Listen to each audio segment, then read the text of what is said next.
So, John, Daniel, I don't know if you know this, but apparently the GameCube has gone through a bit of a renaissance because, good God, the amount of votes this system has gotten when you consider the fact that it really wasn't all that popular in its time, and yet somehow nostalgia has just rescued this system from the depths, apparently. I did business studies in school, and I remember a business study a textbook that said it's about failures in hardware, and GameCube was like the highlighted item on that page is like the highlighted failure. Because when you put it like head to head with PS2, it sold like 130 million, like 140 million less than it. It sold less than Xbox, which is like the debut system. So it kind of was a huge failure. Yeah, that's so surprising when you think about it. At least when I was in that era, living in that era, playing the GameCube more than any other console, that it was a failure because there was just it felt like there was so much coming out for the title. As someone who didn't own a PS2 for a while as well, in comparison, it was just a wonderful little console, one of my favorites that might find me talking about a lot on this channel lately. Hmm.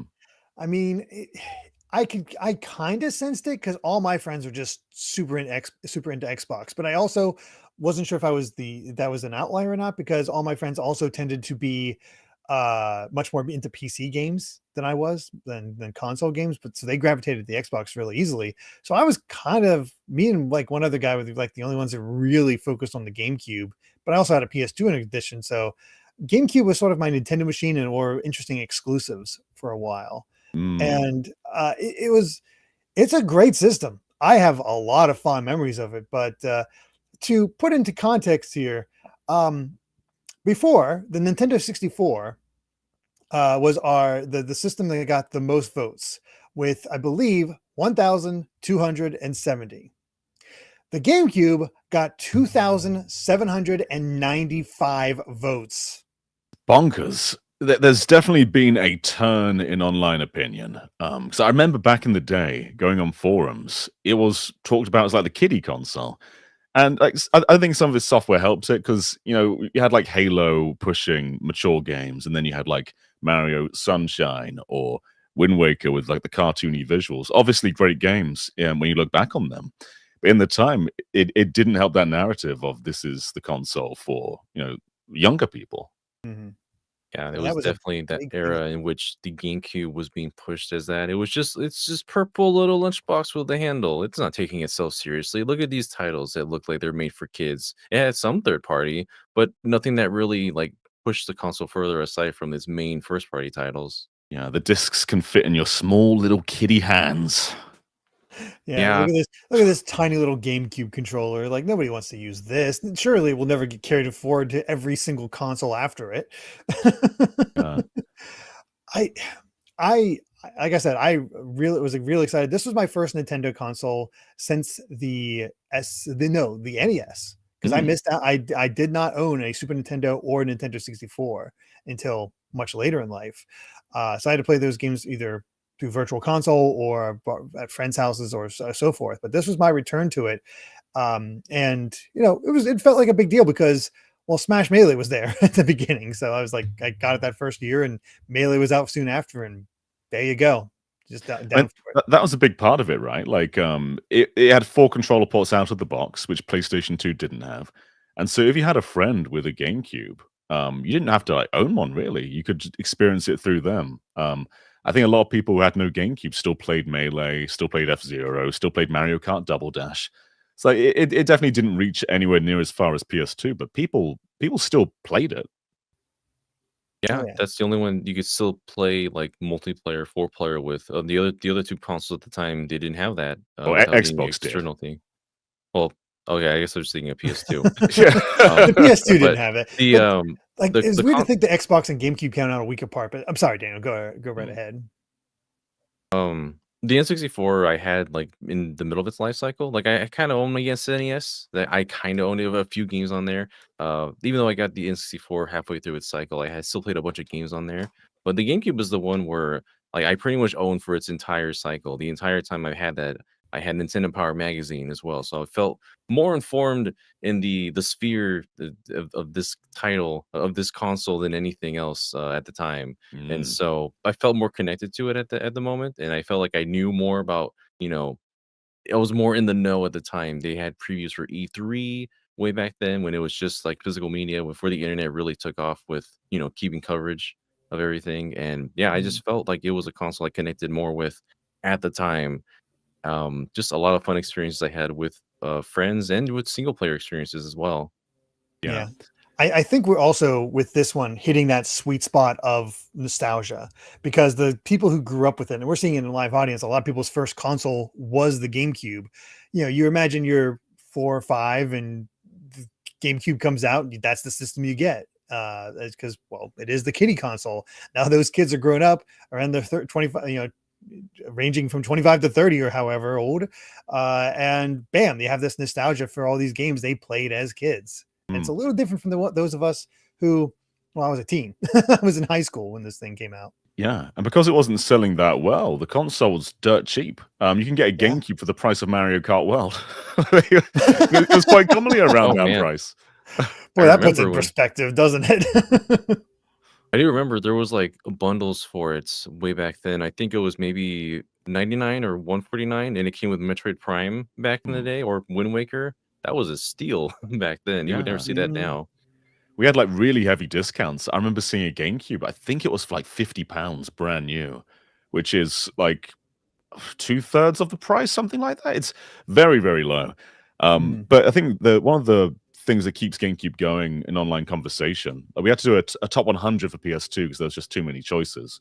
Whereas GameCube it's a bit more isolated. There's Mhm. still a large variety of games, but a lot of people end up sort of focusing on the same things, which is why I think discussion about these feels larger than perhaps it was commercially, just because it's a bit more tightened. It's a very tight community, which is a good thing. Like people can really speak Mhm. about these games as if it were large, in a way that you don't really see with PS2 as much. Yeah, I because there's such a widespread, so you didn't really. It was hard to come to a real focus unless you had those absolute huge games. And Mm, GameCube definitely benefited. It got third party titles, not a ton, and a lot of times it stopped getting them because well they weren't selling as well, so why bother? yeah. But they would get third parties for quite a while, so you could kind of keep up with things if you just had a GameCube. Um, but yeah, again, to have that range, among those votes, 377 different games Wow. were listed out here. So just to have that Mm, compared to again the Xbox with 341 different games mm. um, among 503 votes. So again, it owes to sort of the insular nature that happened for both GameCube and the Nintendo 64. Right, Um, exactly. It's going to be interesting. I don't think that many third parties will appear, but they did get a few third party exclusives like the Twin Snakes and the 3 Resident Evils. So I think those are some wild cards here. for sure. Yeah. Um, I will say it was fascinating getting these all put together because the top 10 never changed.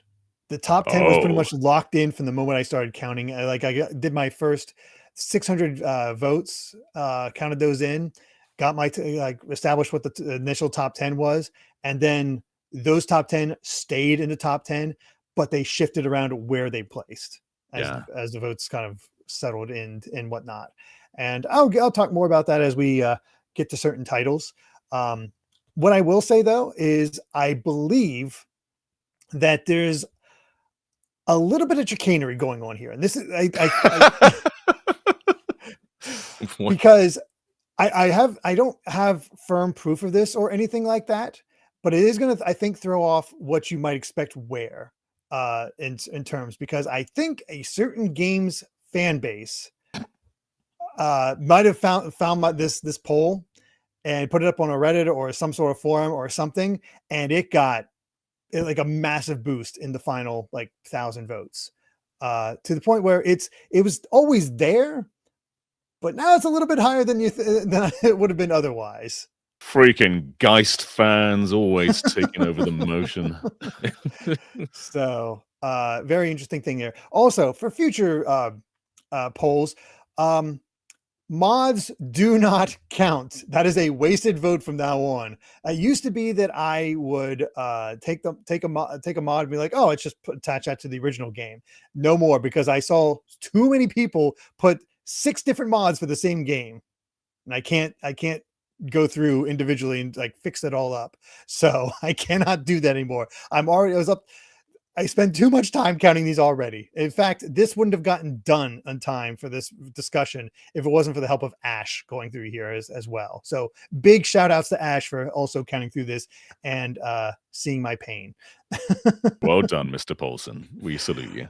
Oh gosh. But with that being said, with those caveats out of the way, again, the top 10 has always been established. So don't get too bogged down with the order. I think after a certain point, at a certain point, before we get to a certain point, but put it that way, and go from there. But let's get to it. The top 10 GameCube games of all time. Let's begin. Number 10. John, Daniel, what do you think got number 10? What does your body drift towards, Daniel? Where's it going? Given how our audience has kind of been leaning certain genres to the top than others, I feel like there are some titles here that probably will be here, but are probably lower than we expect it to be. I feel like despite how much a game, for example, like Resident Evil 4 should be up there, I feel like it's going to be lower than we expect given our audience's taste. I'm not going to say it's like number 10 or anything. Do I have to beat someone up? We'll probably see.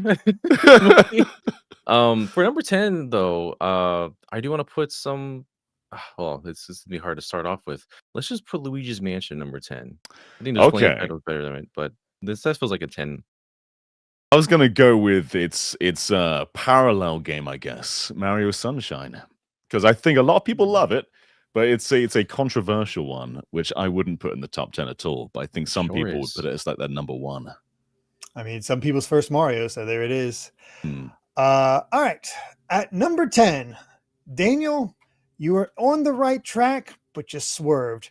At number 10, Resident Evil 4. We have to beat someone up. There's no way. What? Again, this was a game that was affected by the push of another game. It's always in the top 10, but it was hovering around 7 or 8, then got pushed down. This is actually not acceptable. I think people don't understand. They got their numbers the wrong way around. They meant 1, they put 10. It's an easy mistake. Yeah, we're gonna have to beat them up, all of them. Just as a baseline for points, though, 5,692. That's good, but it should be 10,007. People, they don't understand, Derrick. They don't get it. They don't understand. Trust me, I get it for Resident Evil 4. This is one of my core gaming memories with Resident Evil 4, because I wasn't that into the Resident Evil series up to this point. I played the remake and I enjoyed that, but I needed a guide. It was a little esoteric. It didn't quite click with it yet. But I was in college. This game came out. It was on everybody's lips. I didn't have a lot of money, so I just had a free weekend, and it just came out. So I went to the local rental place, got it, and did nothing but played Resident Evil 4. I beat it in that weekend. Got behind on homework and whatnot. Didn't matter. It was just one of the best weekends of my life, because I just played Resident Evil 4 the entire time, and it was amazing. It's like the golden jewel of video games. It's like one of the perfect games. There's so much replayability, like whether you're playing the core game or the mercenaries or whatever, doing New Game Plus, doing hard mode. It's endless. You get all those cool weapons. Maybe everyone's waiting for the Wii version. Maybe that's the case. Maybe I think that might be the thing that also affects Resident Evil 4. It's gotten so many ports that might have gotten cannibalized. Like, what do you associate it with? For me, it's GameCube, but I also played it on Wii, and I could definitely see that argument, or just any of the modern ports. All right. Well, if people vote for it higher on the Wii, I won't beat them up. But if it doesn't appear on the Wii, then we are throwing some fists. I'm sorry, John. I didn't mean to manifest this immediately by saying it's probably going to be lower than we expected. I think we found our list manipulation man. He's the man making all these alt accounts and voting for anti-Resident Evil 4, making it lose votes. I don't know. I mean, you're probably right. I never played it on the GameCube. That's not where I first played this title. It was too scary. I didn't want to. I don't like scary games. I didn't want to touch it. But I did play the remake.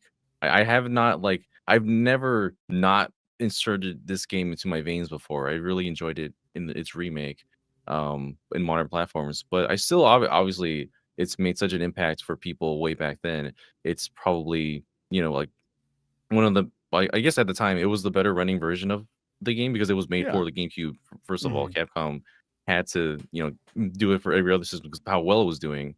But yeah, not everyone associates it with that platform, unfortunately. Ah. Gah! I'm sorry. I mean, what else can you say about Resident Evil 4 though? Everybody knows why Resident Evil 4 is amazing and just like it it affected all games. Like this is one of the most influential games of all time. Like you're behind the back view, the way you shoot, just everything. Like it is massively influential. So I'm at the very least glad it was in the top 10. Again, the top 10 itself never shifted. Like it always stayed these 10 games. I think I could have accepted another Resident Evil here because there's 3 of them, and the remake is also really good.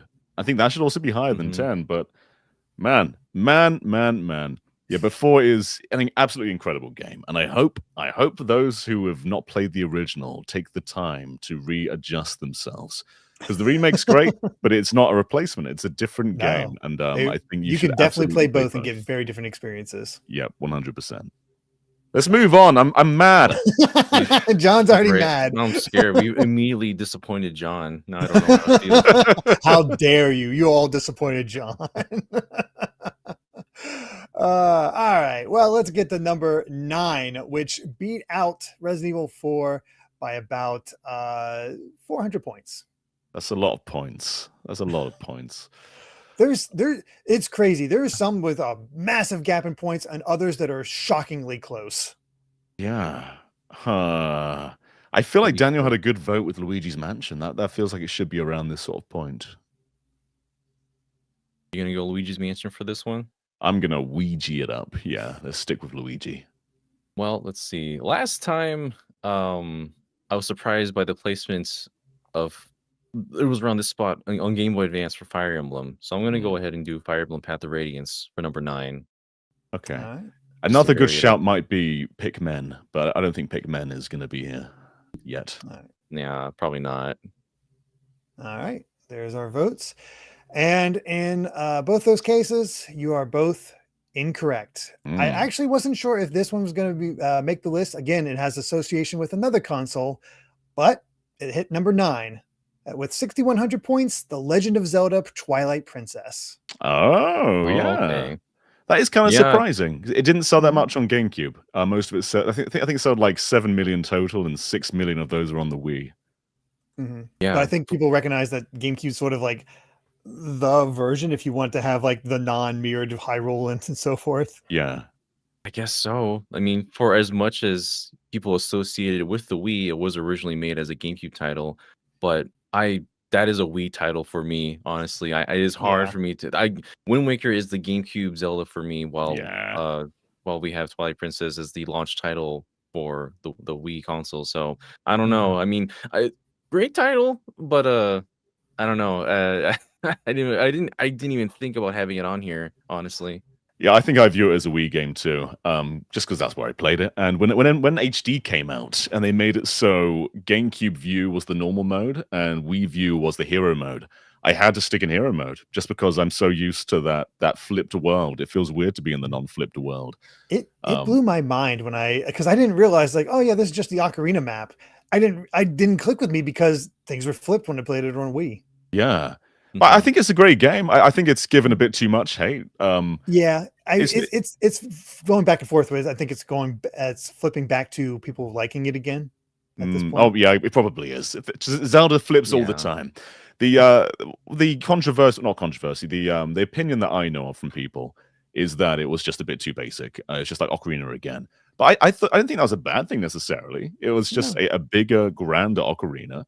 Some really cool dungeon designs, like getting through the Yeti house. That's a really cool one. Snowboarding down that mountain on that ice snowboard.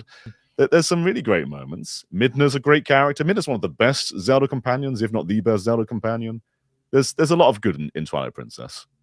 Oh yeah, as you said, it's probably some of the best dungeons in the series, and a ton of them too. Like it massively pumped up the dungeons, and when you compare it to Wind Waker, uh, you'll never forget the excitement that people had when it was first shown, and just have that, you know, darker edge, that more realistic edge that Wind Waker certainly did not have. This is Nintendo appealing to their Western fan base, and it's still very much Zelda. There's still the weirdest of Zelda in a lot of areas. Some character designs are certainly out there in a lot of places. The big complaint I've always heard is like it's the open world. It's too empty. There's not enough to really see. There's just a lot of like running around with the horse. But I think when you get to the basic elements of it, like you really look in the meat, like Twilight Princess is a good time. There is no such thing as a bad Zelda game, at least one made by Nintendo. You'll have weaker ones for sure. But Twilight Princess, you have some interesting items that you get, makes for some really fun bosses.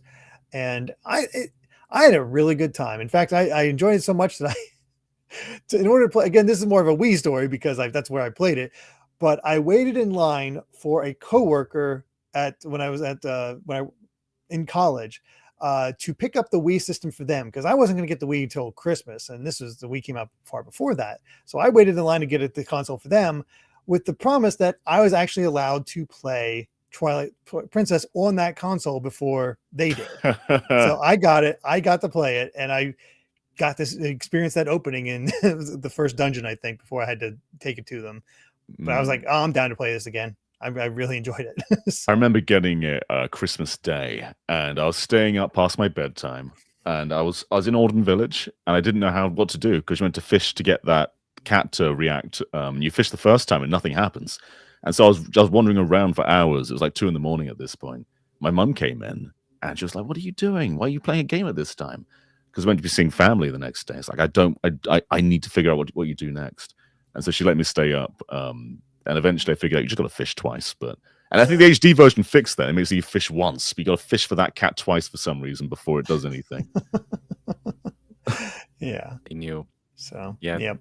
Yeah, Twilight Princess was something that it was an interesting touch, because it was just a perfect contrast to the visuals of Wind Waker. It definitely was something that was appealing towards. It was made because of public opinion, which is crazy to think about today. They wanted to have that kind of scene of Ganondorf and Link fighting each other in that Space World demo, which we didn't get with the Wind Waker. So we got Twilight Princess eventually, which got a lot better public opinion. Although I feel like in the long run, Wind Waker is still the more beloved title between the two, which is probably why this is number 9 and not higher on the list. But yeah, there's a lot of things about this title that I still would be critical about. Like, there's a lot of moments where you're forced to be a wolf. Not really my favorite sections. And when you're like, the Tears of Light on that, great. Yeah, they made it so that there's less tears to collect in the HD version, because it is such a slog. But overall, I mean, yeah, I still think it's a great Legend of Zelda title. Probably my least favorite of the 3D titles, but I mean, it's still a great Zelda title. Yeah, that's still high praise, because like they're all god tier. Oh yeah, for sure. All right, let's go ahead and move on to number 8, which beat Twilight Princess by 35 points. Wow. With all these massive point totals going around, that's how close it was between these two. This should be Pac-Man versus, but it's not going to be Pac-Man versus, is it? I think we're picking men now. You think so? Yeah, we'll pick men. Yeah, I mean, there's 2 chances to pick men. I think people would pick the first men. Oh man, I really there's a lot here I would want to see as well. Let me pick Mario Kart Double Dash. Let's see if that's around this area. All right, we got our 2 choices, and at number 8, John, we're picking some men. Yeah, this is also our culprit. First one. Pikmin 1. Oh, culprit, huh? This is our culprit. Pikmin fans put out so many freaking mods for this game that they listed off, as well as just flooding this. I had a vote, and this is the thing that I think tipped me off. That was like, I think there's a coordinated effort going on here, because all of a sudden there's a bunch of Pikmin votes, because this was at number 10 for the longest time, and Resident Evil 4 was number 8. Twilight Princess, I think, sneaked up a bit, but no, Pikmin was the major one that got up there. And so many mods being voted on. So many, like, I didn't know there were so many Pikmin mods out there that they voted on. I discounted all of them because I had somebody that literally went Pikmin 1, Pikmin 2, Pikmin this thing, Pikmin this thing, Pikmin this thing. It's just all variations. So I had to like, oh, if I see a mod, I can't count it anymore. And then there's also somebody had Pikmin 1, Pikmin 2, the Minecraft meme in every other slot. And I'm like, that is the one that was like, I think I'm being this our poll is like got it to a subreddit or something like that involving Pikmin and got it involved because Pikmin 2 also rose up higher than it was previously in the because it did not make the top 10. I'll put it that now. It's instead in the top 20, and it got higher than it should have been otherwise if things stayed at the consistency they were before. Not saying you didn't have to do this, guys. Like Pikmin probably would have made it here anyway. Oh, it was already, like I said, it was locked in, but they wanted to make sure it was as high as possible. But yeah, I think if things might not have happened that way, Pikmin would have been at number 10. Resident Evil 4 might have still ended up at number 9. I think Twilight Princess might have gotten enough of a boost at the end, but before Resident Evil 4 was at number 8. So these were the 3 games that got messed with the most. Like the order got a little wonky, so I can't tell. Well, I'm glad it's here though. Like Pikmin, it deserves to be here. That's the thing. Yeah, it's like guys, it's like the new IP of the GameCube. It's like what you think of when you think of like new imaginative GameCube games. It's Nintendo's RTS. Like they rethought a PC strategy genre as a hands-on RTS. Really, really clever, beautiful for the time. It was like it's how they figured out, it's like Mario 128, just get all these like 100 Pikmin on screen at once. It was really impressive. And I like Pikmin 2. I don't like it more than Pikmin 1. I think Pikmin 2 can get a bit stressful, can get a bit annoying at times, whereas Pikmin 1, it has that time pressure, but it's not really there. You can kind of do it at your own pace, really. And it has that kind of Majora's Mask feel where you know Doom is coming, but you've got a lot of lenient time to deal with it. I think Pikmin 1's just a really nice game to just play in any mood, whereas Pikmin 2, you've got to be in the right mood. Yeah, I played this first game like 4 or 5 different times because it is just so easy to pick up and play. And yet I still have not played Pikmin 3 and 4. I'm just not taking the time to do it. But yeah, I just there's something just so fun about getting your run to be a little bit faster, seeing this world, getting these parts, seeing it, figuring out how to use these Pikmin. It's simple because you only have the 3 colors. You don't have to go too wacky, and you just figure out how to manipulate them a bit. I don't know. There's just something, one of your favorite words, John. I don't know what's going on with me. It's cozy. Yeah, I probably wanted that added that Y there. It's nice and short too, so it's quite an easy game just to run through and be done with. So if you've got a few hours to spare, it's just nice to do a Pikmin run. Yeah, I still think 2 is more. I was hoping that these 2 would be different enough that they'd be able to separate a little bit more than this. But people will always think of Pikmin 1 before Pikmin 2. I still prefer 2 over 1. 1 still has its like it's learning, its stride. It's a very short game, so you can pick it up, within hours if you wanted to do so. But like the Pikmin AI is not very smart in this one, like at all. It is hard to maneuver them at times. They got a lot smarter with subsequent titles, and yeah, I mean, it took me a long time to actually like beat this game in its completeness because getting all the parts was a bit stressful in its own way back then. But yeah, maybe I just like mean games. I don't know. I like the sequels to titles in certain cases. I think we're discovering something about you, Daniel. Yeah, we're not going to get into it here, but I think there's something there. The GameCube era, I love the sequels more than the originals, apparently. But yeah, the Pikmin 1 deserves to be recognized for what it accomplished. There wasn't like a new major Nintendo IP until like Splatoon between these 2 titles. Pretty much. Yeah, but yeah, I think even Sakurai talked about that with Brawl. Pretty much. Wii U, yeah. So quite interesting there, but yeah, it's a favorite. Absolutely deserves to be here. But boy, it has some rabid fans. Like it got picked up I'm pretty sure, and it just bam, it was there. But yeah, the rest are pretty much in line with what they've been. Again, there was some shifting of just how numbers came out as time went on, but nothing like too suspicious. Like Pikmin and Pikmin 2 jumped up majorly. You didn't have to do it. You did not have to do it. It would have found success regardless. But all right, let's get to number 7. What is our number 7 GameCube game of all time, beating out Pikmin by 1,000 points? God, that's such a big gap. I thought Mario Sunshine might be quite far back, but I'm doubting that now. I think this might be Mario Kart Double Dash. Man, I was hoping that the community that would give given it a push would be Tales series. I hope that was going to get up a little bit higher. I still want to take Tales of Symphonia. I think that should be somewhere in the top 10, personally. Such a major title for a series, and for people to get into. There wasn't that many JRPGs. It was like the JRPG, really. Pretty much. So we know how much the audience loves their JRPGs. So you never know. All right, so you're going with Symphonia? All right. Yeah. All right. Okay. At number 7, you are both incorrect. However, you did mention it before. At number 7, Luigi's Mansion. Okay, that's a good space there's for it. Luigi. Yeah. It's Luigi. Great this little title. game. Another one, kind of like Pikmin. It's not very large in its scale, but it's something you can jump into at any time, and then you can do a full playthrough and just appreciate what it does. It definitely wasn't appreciated for not being your traditional Mario title, or that came with launch back in the day. So it had some kind of. It unfortunately wasn't as well received as it could have been.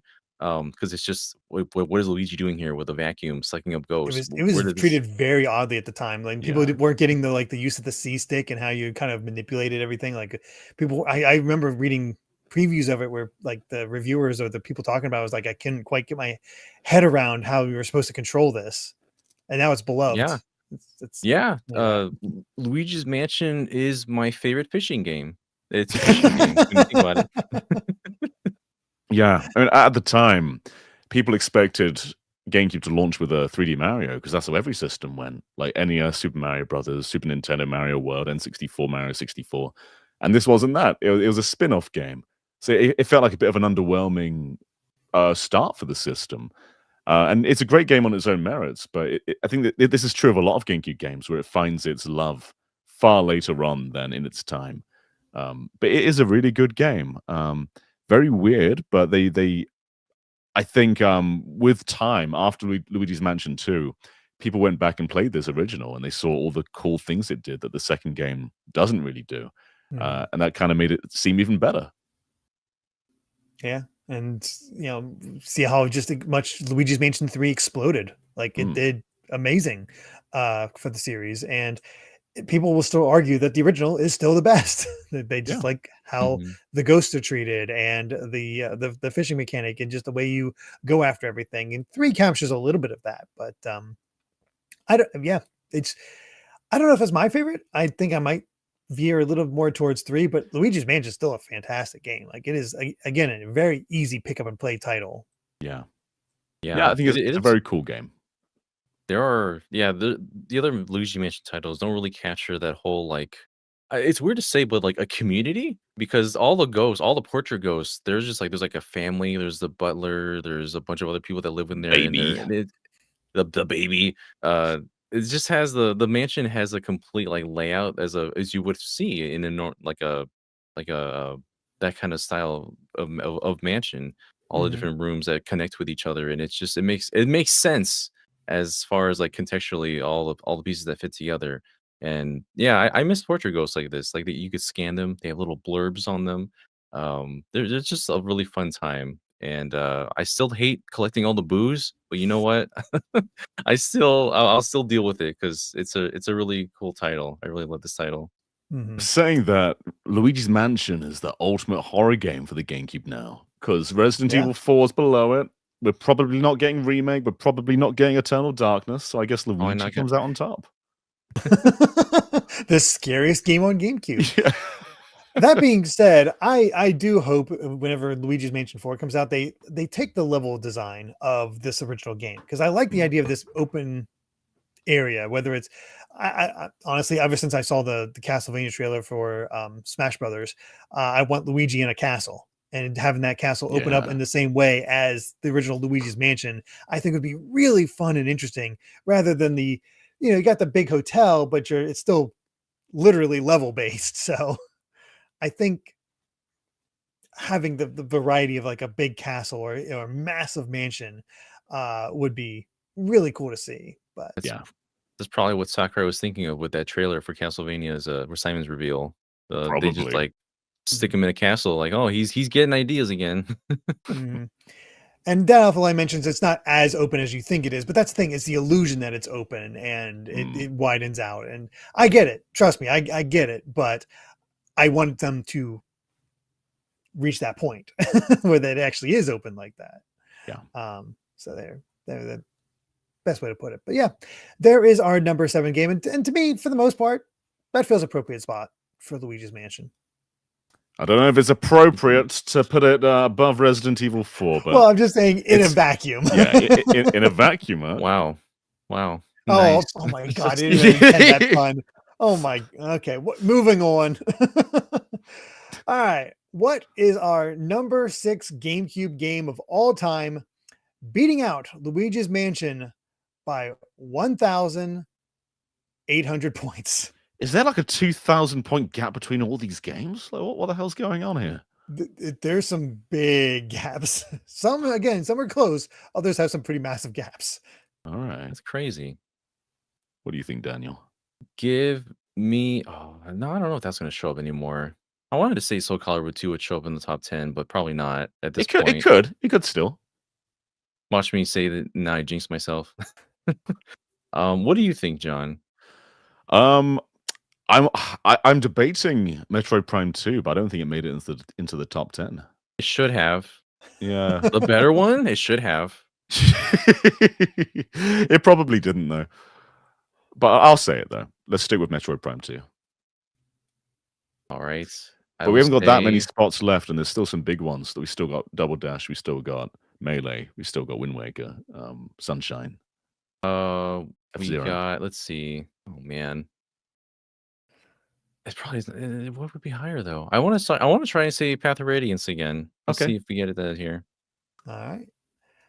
At number 6, Mario Kart Double Dash.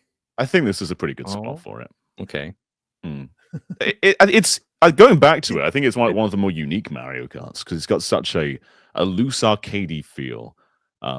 Like after this, it got a lot more controlled. Like Mm. with Mario Kart Wii, like you get a very like you know what you're doing every time you steer. With Double Dash, there's always that looseness to it, and I kind of like that.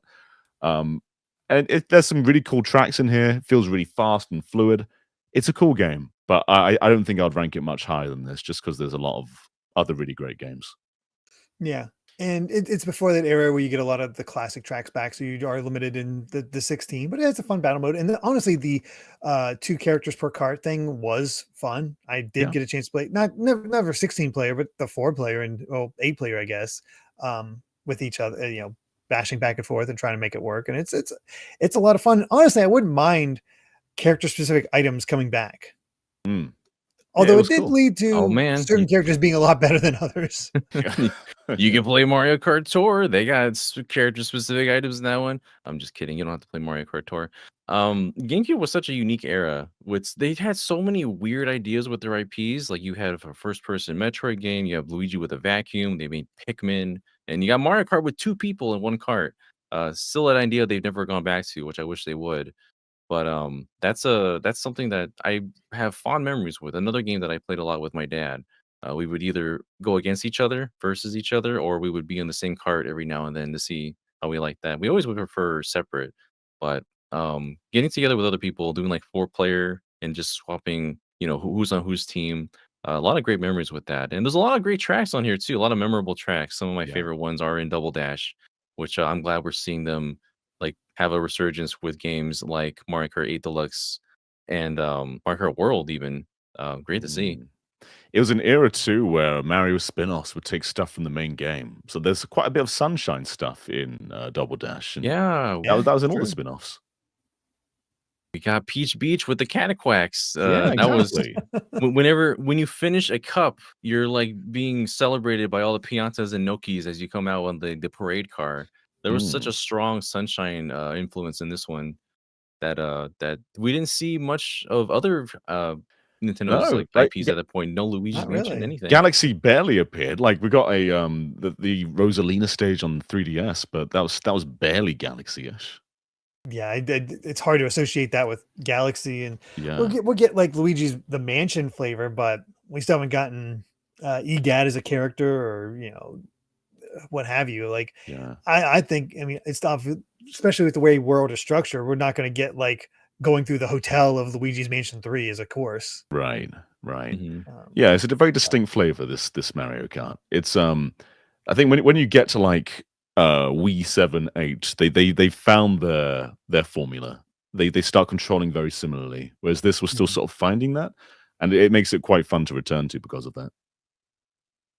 Yeah, this is Mhm. this is very classic feeling while also being quite unique, I guess is the best way to put it. Yeah. Like, yeah. So Yeah. There's some aspects of it that I still think is a little bit hard to go back to. Like drifting is really strange in this one, I think, because that is true. you don't do your hop, you just immediately start sliding. Yeah, just and I always immediately wrote there. that off. But it definitely established a lot more of what we were going to see in future titles, like on the Wii, for example. Yeah. Mhm. It's funny you guys keep going right to the Wii rather than the DS, which is the next game. Yeah. Well, a console release, I guess. I guess rather. that's a good point. Yeah. Yeah. That is going back to it, Satana. You're right. Only having 16 tracks with Double Dash is a bit rough, especially when you compare it to later games. Again, bringing back older courses. But I mean, solid tracks all around, and I Yeah. played it a ton. For sure.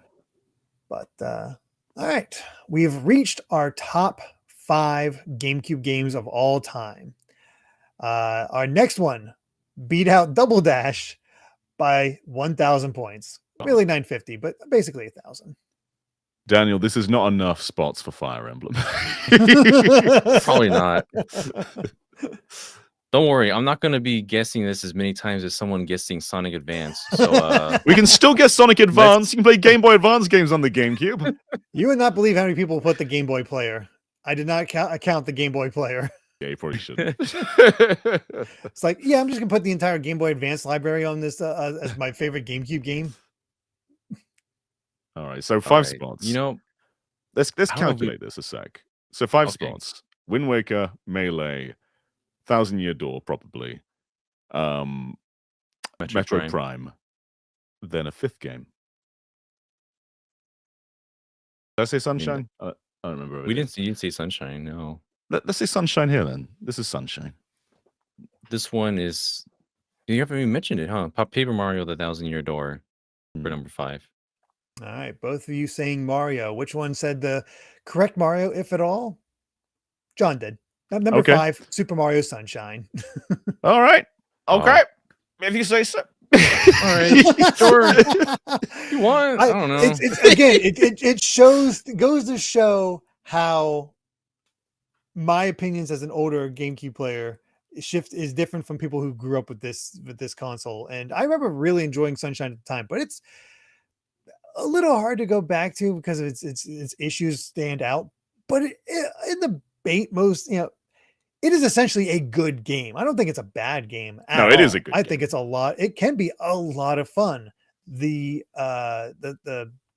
Flood can be a lot of fun. It's just when you get into the nitty gritty that it's like, that's a little issue. Yeah, there's more good than bad, but sometimes Sunshine is still obnoxious in different ways.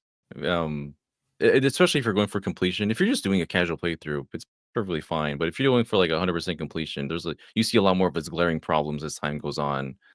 Flood, I don't know. I think Flood has defined a bit too much of this experience. There are certain other 3D Mario titles in which you have like the spin jump or the spin for Galaxy or Cappy for Odyssey, where it kind of supplements Mario's moveset. It's not completely defined by it, but you always have Flood with you. You always have Flood for the point where I think the hover nozzle is one of my main issues with this title. It's like I think you start to rely too much on that in platforming to the point where it's like you have this muscle memory to correct every single one of your jumps with hover nozzle, and then at that point you're waiting to see if you can make it there or not because it's so slow. Your platforming, the pace of platforming really shouldn't be like taken. The pacing shouldn't be slowed by the mechanics that are on there to the point where it's like, is it a fault of you, the player, for not clearing this jump, for example, or is it a mechanical design's fault? Yeah. When you get down to it. Mario is best with a mid-air maneuver rather than a secondary jump. Just something to quickly correct your course, whether it's the spin or the half throw, or even the dive. And I think with Flood as well, it influenced a lot of the level design, where it got very vertical because you have a lot of correction with Flood. But if you fall, then you lose a lot of progress. You've got to repeat that stuff again. And it's not so fun to do all that platforming from the ground up, especially if you fall from a large way. But I think Sunshine, I can enjoy it, especially if I'm playing in a short burst. If I return to it and play for half an hour, I'll be like, what my memory's talking about? This game's great. But then you finish the game, and it's like, okay, a lot more problems start to surface. There's a as Daniel was saying, there's a lot of obnoxious shines. And I think you can ignore a lot of it. Like you can ignore the blue coins if you're not going for completion. You can ignore its worst moments, but you can't ignore all of them because unlike 64, which just let you pick and choose what you want to do as long as you have enough stars, Sunshine doesn't really do that. You have to do a lot more mandatory stars. Most of it isn't optional. So like, if you just want to finish the game, you do have to go through a lot of its poorer sides. And that this was a big point back in the day that it kind of lacks variety because everything is tropical themed. And I don't think that's the right way to say it. I think it lacks variety in general, though. It's not because it's tropical themed, but a lot of its areas do just kind of bleed together. And it makes a game that I think is generally just not that exciting compared to other 3D Marios. Yeah. Yeah. There's. Oh, sorry. Go ahead. No, go for it, Daniel.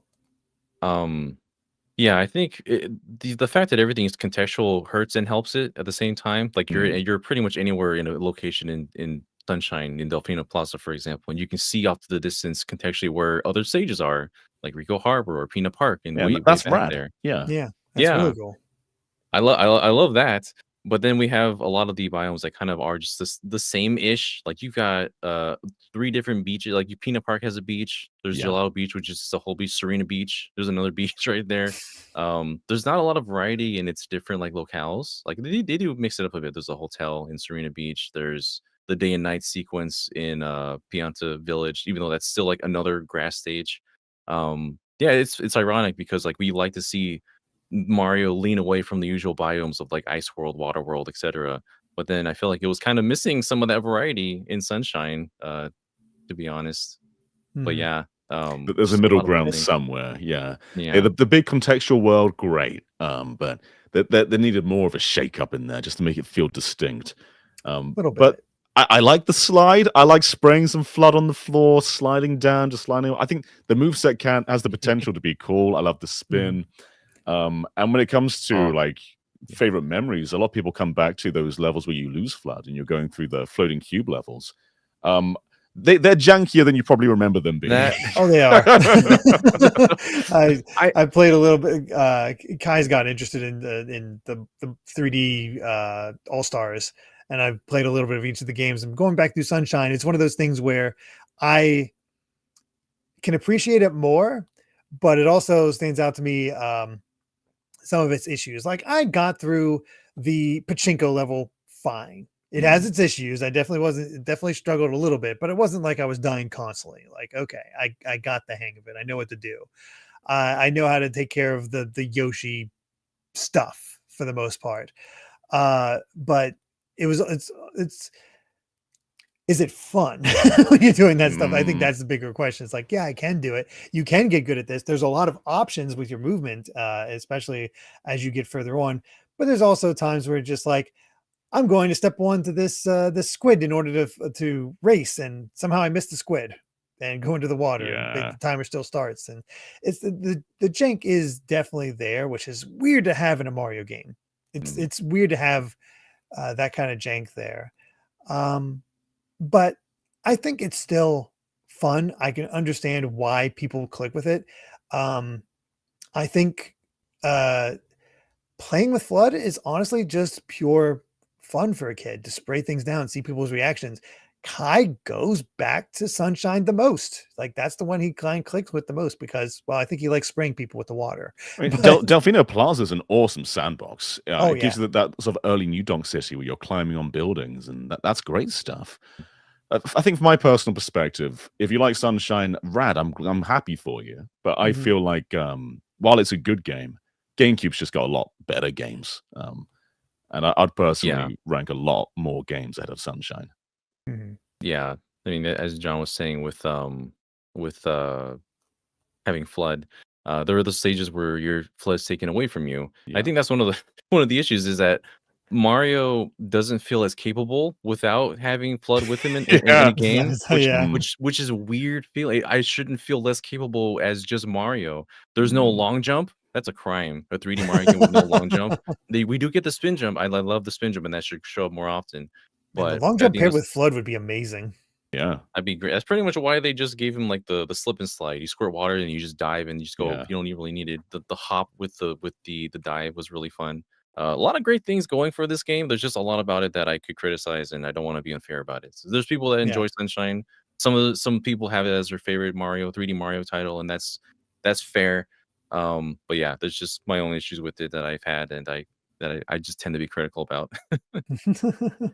Yeah, I understand the love. I get it. It's not maybe it doesn't click with me, but I'm glad it clicks with you, I guess is the best way to Yeah. put it. And I do want to highlight what it does well. And Yeah. there's a lot. Yeah, there But is. there's number 5. And yeah, it's time to guess what our number 4 GameCube game of all time is, beating out Sunshine by 750 points. That's not enough slots, Daniel. That's not enough I slots for the you don't have games to I have keep in mind. you don't have to keep reminding me. Um, this has to be Thousand Year Door, right? Probably. So let's lock that in, but we're going to say Monkey Ball as well because it won't be here, but it should be here. Not All enough right, people have played Monkey Target, clearly. clearly. All right, locking in with Paper Mario, Thousand Year Yeah. Door for number 4. Mm. At number 4, Paper Mario: The Thousand Year Door. There he Yeah, is. that feels right. That feels right. Yeah. Again, with the point totals we're working with here, 11,657 points. This is more points than most Jeez. other like top games on other systems got. Granted, more Oh votes, my but God. Yeah, I think this is just a certified I agree. Like I Mm, think that there are games that should be ahead of it. But it's number 4 is a good place. Thousand Year Door is a great game. A lot of personality, a lot of charm. I think what stops it from being like an all-time best of system is like a lot of the level design is very much flat.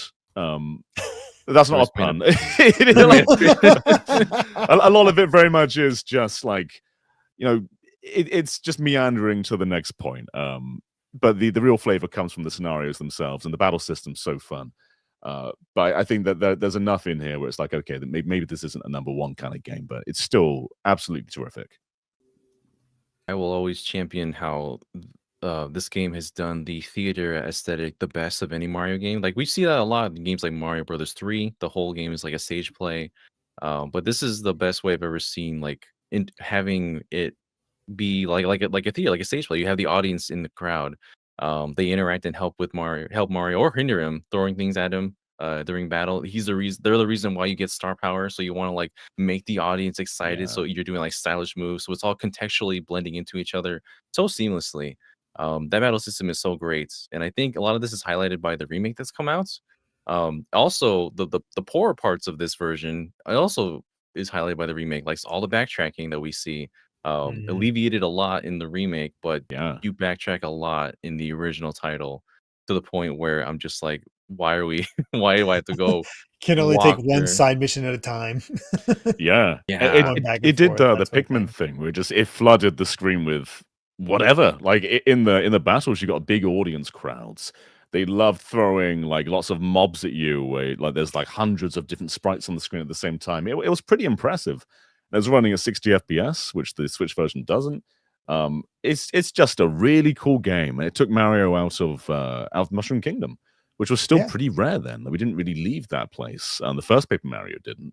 And it just felt very alien for Mario to walk around a town and there'd be like a gallows in the middle of town. It was a bizarre game. I think that's part of why it's so memorable. Yeah, and there's a lot of notable improvements to the original Paper Mario. I like that Mario being paper is more than just aesthetic now. Yeah, he can do all the paper powers, and they have the fun context of him being cursed. I like how each of the partners that you get have way more to them now. Not like a ton, but just the fact that one, they're actual active character in battle, so they can get damaged and have their own health points, but also the fact that whoever's with you will comment on what's going on in the story. And Paper Mario 64, you get them, they're a function. They're essentially not characters anymore. They're just a function to help you get through levels. And the sheer variety in what you do in each chapter, I think, is also still fantastic. Some wonderful side characters, great final boss. But no little spin. Paper Mario 64 had a little spin. Dash. There is no little spin, huh? That is unfortunate. But yeah, it's why it's kind of hard to say, like, there's a lot of little things to like about the original Paper Mario that does well, but there's also a lot of things to love about Thousand Year Door that makes it so good. And so there is a bit of a debate about which one is considered better, but you can see both sides because they're just good. They're just there's a reason people love these games so much, and so thankful it got that remake so people could experience this one, because it was just locked to this system for so long. And yeah, just a fun time. Just great RPG on this system. I keep flip-flopping up for the longest time over which one I preferred more, whether it was the original N64 or Thousand Year Door. But I think Paper Mario on the N64 is like the quintessential romp through the Mushroom Kingdom to fight Bowser. I think it's just a really classic feeling kind of tale with traveling all over the world. But I think this one with rogue ports and that section of the world just has its own special flavor. I really enjoyed the characters in this world. It's such a funny title. It's still very smartly translated and written story with its funny jokes and whatnots, and just so many things that it's done that I don't like. This is the era where the GameCube was really showing off, as John mentioned. Like every single chapter, each chapter has a moment that they pinpoint how many models they can have functioning on screen at the same time. From like pretty much the moment you enter and you see the mass of X-Nauts just ganging up on you and Goombella. It's just it's just a showcase for what the GameCube was capable of and still is capable of, even. Yeah, for sure. So check it out if you haven't yet, although I feel like most people here have definitely checked it out. Probably. Yeah. All right, well, we've reached the top 3 GameCube games of all time, and number 3 beat out the Thousand Year Door by 900 points. I think we need to be strategic, Daniel. Because I feel like, okay, go ahead. you tell me what you feel like. I feel like at this point it's probably prime time. Well, I was going to say number 1 or number 2 is most likely Melee, which leaves us 2 other candidates, being Wind Waker and Metroid Prime. So one of us should say Metroid Prime and the other one should say Wind Waker, because I'm sure we're probably right. Because I think most people, regardless of personal preference or whatever, I think most people associate the GameCube with Melee, and I think people would vote for it as number 1. So this is probably Wind Waker or Prime. So you say Prime? I'll say Toony Boy, little Toony Link. All right, that's hard. Locked in for your vote for your suggestions. Let's I do hope it. so. Yeah. At number 3, Metroid Prime. There's Prime. Yep. All right. And this is my favorite game on the system. It's probably mine too. It's either Resident Evil 4 or this. It is so good. I don't know what people can see that now with the remaster. Like, to be honest, the remaster doesn't change much. It really is just pretty with different control scheme options. Yeah. Yeah. Yeah. I don't know what y'all are saying about Luigi's Mansion or Metro or Resident Evil being the top horror game. I think the intro to this is pretty scary to me. I remember I remember this is my first Metroid game. There Nice. was none on the N64 because that's when I really was starting to get into the different games, and I didn't have a choice of my library at SNES era. So this is really the first time I experienced anything with Samus other than what we see in Smash Brothers, and was not what I expected. I think I only got it because I got a GameCube replacement that had the bundle with Prime in it. And man, what an experience just running through the frigate for the first time. Things are just dead everywhere. It has eerie music in the background.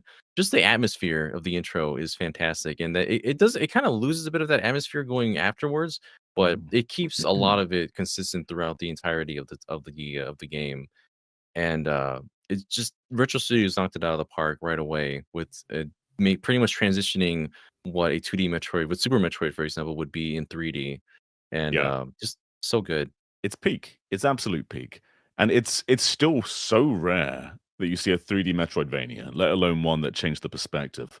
Like when you think about 3D Metroidvanias, like what even comes to mind? Like do you think like Batman Arkham Asylum, I guess is kind of Yeah, one. that's the major other one that I think Mhm. of. I Yeah.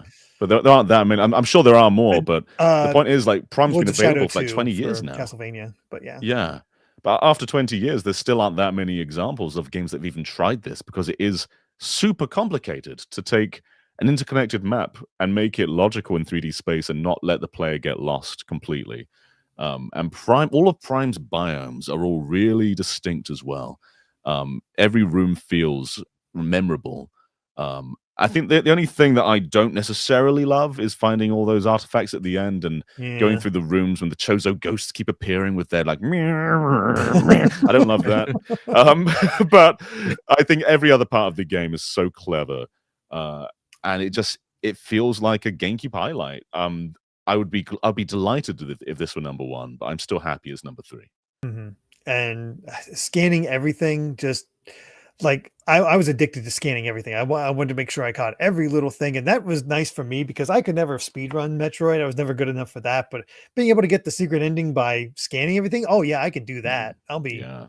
just that would be my most commonly used visor with that with that whole thing. But yeah, it really was a marvel at the time too, because you have the mist steaming up on Samus's helmet. You'd see the reflection of her face Yeah. whenever you had certain shots.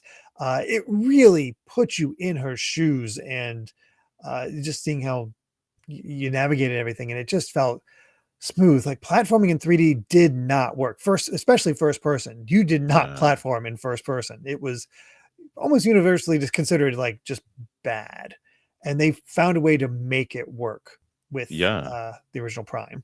And you touched on this, but it was a technical marvel. It was Mhm. 60 FPS. It looked absolutely stunning, and it didn't really load. Like every now and Yeah. then, you'll shoot a door, and it would take a little bit longer to load than you'd think it would. But for the most part, it's this seamless experience. And even the transition between different areas, like it's one of the first games to really mask load screens like that. Mhm. Mhm. It was just Samus looking around like a cutscene. That became a bit more popular after Metroid Prime, but before that, it was almost always a cut to black. It never interrupted the experience. Yeah, it was just such a clever, beautiful game. Yeah, and Yeah. yeah, just again, my first Metroid was Samus Returns. Never beat it. I watched a friend play through Super Metroid, so I had that understanding. I didn't play through Super Metroid into the Virtual Console, so kind of like Daniel, Prime and Fusion were my real first introduction to Mm, this. I got reacquainted with Samus thanks to Smash 64 because I was like, oh yeah, her or that character is back. So that you know that definitely brought things in, but yeah, from the beginning to the final boss, just the fight with Meta Ridley, all that stuff, it's just so good, so much yeah, fun. So many things that 100%. There's so many things that Retro Studios did right the first time with Metroid Prime that we're seeing even carried today with Metroid Prime 4 Beyond. Just it's so impactful with the way that it just meets the world around you. You can the beauty of it. You can like either take your time and scan everything, or if you don't want to, you want to bypass most of the lore, you can just speed run it as fast as you can, and it still makes perfect sense usually. Mhm. And just moving around in 3D space. I never thought I'd be able to control myself in little in first person, not being able to see where my feet land, and yet everything feels so smooth and works so well. Even when you're space jumping, like everything just you kind of just feel like you're in that position in Samus's suits, and you know where you're going to land, you know where you're going to hit. And yeah, I mean, combat's evolved a bit with Metroid Prime since then, but I still love like using the different visors, Yeah. being able to equip different beams, the transitioning the wave beam, ice beam, plasma beam. It all works shockingly well to the point where it's like you wouldn't believe this is the first time there was a game like this for how well No. it did the first time out. Yeah. And just well thought out mechanics like, oh, rather than having to go around collecting all the dropped items from enemies, just charge and then it'll come right to you. Yeah. So clever. Yeah, Yeah. a lot of smart solutions for sure. Yeah. Very much so. But yeah, that is our number 3 GameCube game of all time, which leaves us with our top 2, which beat out number 2 beat out Metroid Prime by I can't even nearly 4,000 votes. Nearly 4,000 votes. 4,000 points, I guess is the better way to put it. Since Yeah. the rank system. But yeah, number 1 and number 2 kind of took off. That's absolutely wild because Yeah. I feel like Metroid Prime should be like an easy or close number 1, but that's not close. That's not close at all. That's No. very far. What the Like heck? a lot of things are very far from the top 2. Okay. Well, which one do you want to say, Daniel? Well, What does your heart say? Which one do you think would end up at number 2? I would say it's Wind Waker at number 2. What do you think? I would agree John? with him, but we shouldn't double down on the same one. All right. Although, shall we be cocky? Shall we just throw our confidence out there and say it's Wind Waker? Because there's a chance it's Melee. It probably is, but I think we should double down, lock it in. Double down on Wind Waker. Yeah, let's just do it. All right. At number 2, with 16,260 points, Super Smash Brothers Melee. Why did you let me lock it in? Melee is the every person game. I thought that would be number 1. So did I. So Sorry, I let you down. little bit behind the scenes here. Melee was number 1 for the longest time, and yet as votes kept coming in, Wind Waker climbed higher. It got closer and closer. It was always number 2, but it was getting closer and closer and closer to a point where they were like 30 points apart. And then I got the next set, and it went above. So yeah, Wow. Wind Waker just garnered that. So I just revealed number 1, but whatever. You guys knew. You guys had the top 5 locked in. It could have been Four Swords Adventures. We don't know. Number 1 isn't Ribbit King? Come on. Yeah, No, I'm it sorry. should be. There are no golf games at all in the top 10. What is this? No. Let's talk about Melee, though. Let's talk Melee is, I think, a lot of people's first Smash, or at least the game that made people love Smash in the first place. Such an evolution from 64. Like, even just throwing in side specials felt like an evolution, but it's so much tighter. And I think what really throws it above the N64 game is it just feels like a museum. Going through all those trophies, seeing franchises that aren't in the game, like seeing a Famicom Detective Club trophy and just wondering what that is. It's the game that just made me more curious about Nintendo. Like before Melee, I hadn't played that many Nintendo games. And it made me just go on a huge rampage, just playing as much as I could. So it's good from so many angles, both as a museum and then just as a game itself. Yeah, we had no easy resource for that kind of information at the time, and so that was like the most valuable kind of little collection of small little paragraphs, our own little Wikipedia page of Nintendo history right there before that was even a thing, which was super appreciated at the time. Yeah, 100%. I thought about this before. Single player content. Yeah, there's a lot of cool single player content. Yeah. The classic mode felt cool. The all-star mode, the missions felt, the events, I mean, like, they felt cool. I've been thinking about before, like, what other Smash games would rank this high on their respective console? Because I think Brawl, great game, but I think there are Wii games that are ahead of it. Smash Ultimate, great game. There's probably Switch games that people would rank ahead of it. Melee got so close to number one, and I don't think any other Smash game would get that close. Well, Wii U Hmm. doesn't have a lot of titles to begin with, so maybe it'd be on that Wii way U might, yeah, by might. process of quantity. Mm. be But yeah, interesting. Melee, Yeah. Melee on the N64, I mean, the N64 version of Smash Brothers kind of just established the concept, but then Melee really solidified what it would become going forward, which is so important for the series. You go back and Melee doesn't feel that much difference than Ultimate, for example. And it's for better or for worse, it's kind of stuck to its roots for the longest time. It was this game was it's a marvel that it was done in the amount of time that they had with Sakurai and his team had like a year to do this title. Yeah. So Yeah. there's a lot of balancing issues as people would talk about now, but the fan base of this title is as strong as ever, probably even stronger than some of the other games in its own series. But it did so many cool things. It was just a game that I would always play with friends in high school. Mhm. We would have our little rivalries. We would do stupid rule sets for matches. We would just do single player content just alongside each other.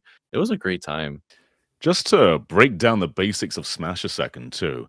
Like Melee is seen as a technical game, but the reason Smash is so great and accessible is because it's so different to other fighting games. Like you hand somebody who's never played a fighting game Street Fighter, and they're just going to mash buttons. Like they're not necessarily going to know what they're doing, and if you're playing against someone who does, it's not fun.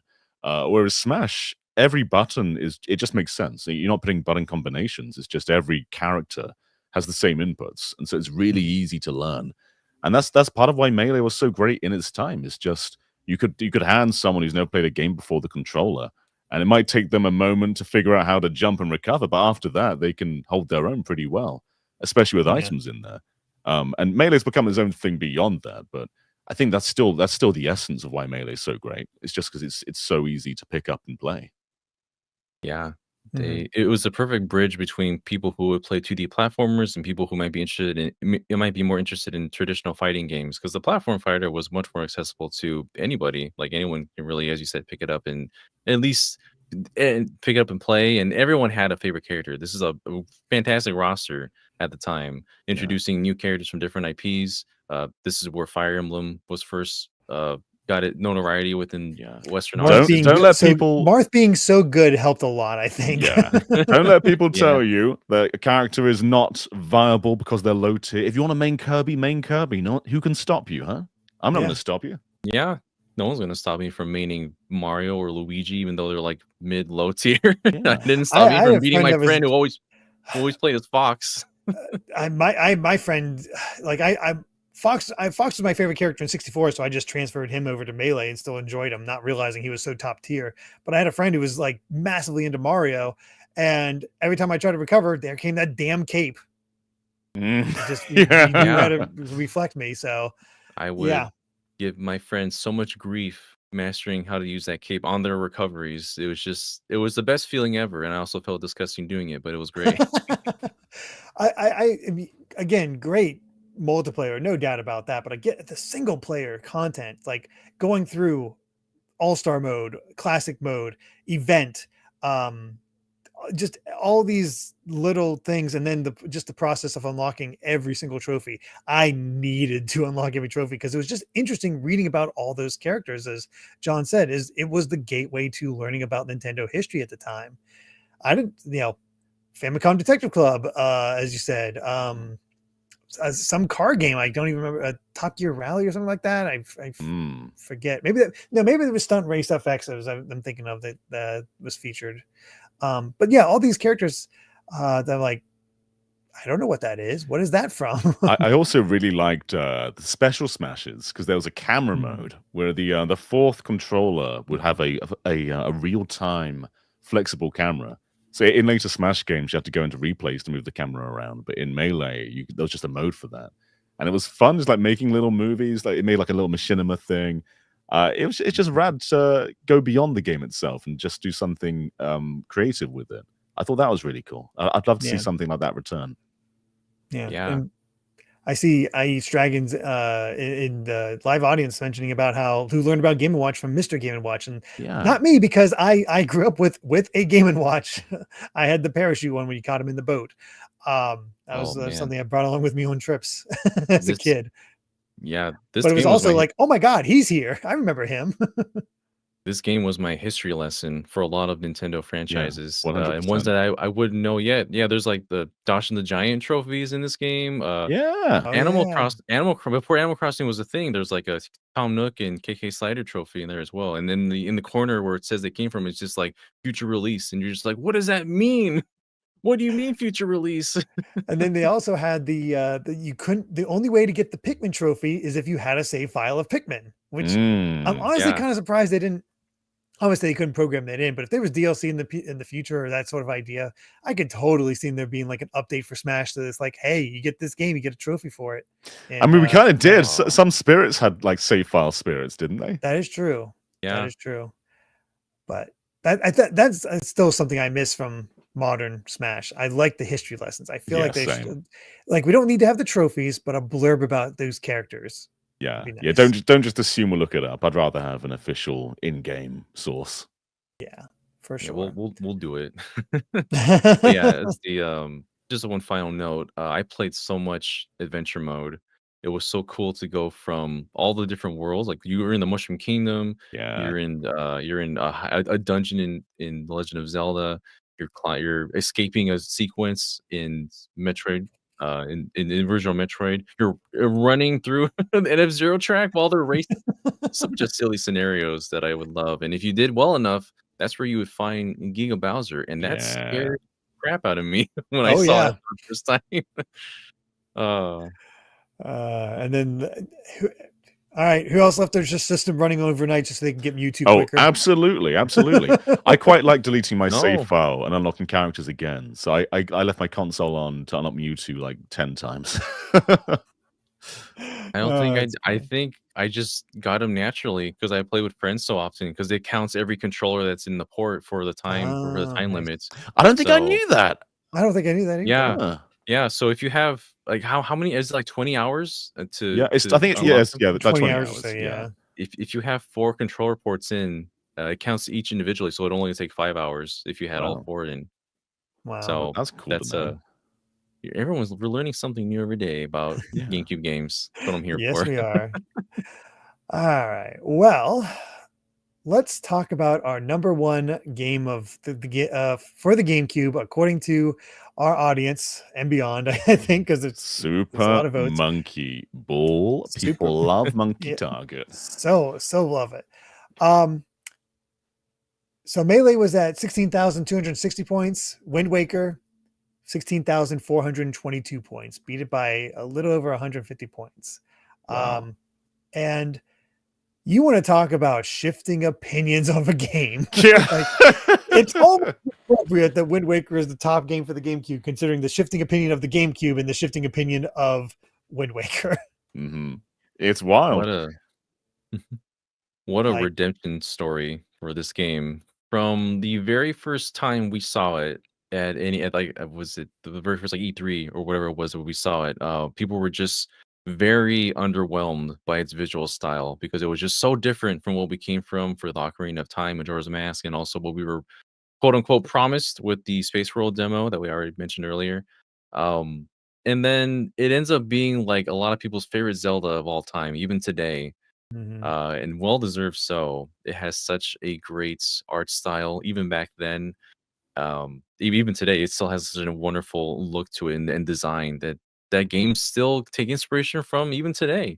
Yeah. And it's a great world. I know some people will say that sailing can kind of be a boring thing. It's a matter of scale because I think Twilight Princess has the same problem, but you're on land, but now you're just a giant ocean. I think that's part of the fun of it, especially when you give it context of the story. But yeah, what do you guys think? We just say deal with it. Take the game as it is. I mean, again, I was younger, so maybe I didn't care, but it was just like it never really bothered me. Like it was just that's how the game was, so that's how I did it. And yeah, I mean, you could they gave you the Swift Sail in HD, sped things up. I think it kind of cheapened it because then you're not rearranging the winds anymore. You're getting to the point faster. It kind of defeats the point. You can call it quality of life. I think on reflection, I think it kind of it goes against the game design.